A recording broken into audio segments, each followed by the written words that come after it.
আসসালামু আলাইকুম ওয়া রাহমাতুল্লাহি ওয়া বারাকাতুহু।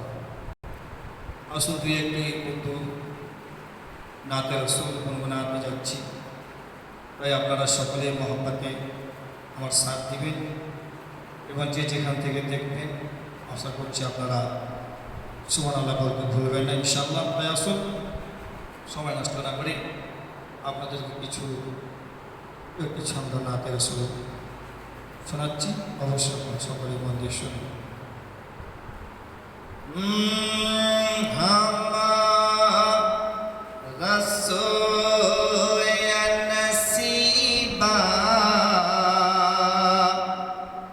जगा दिया जाए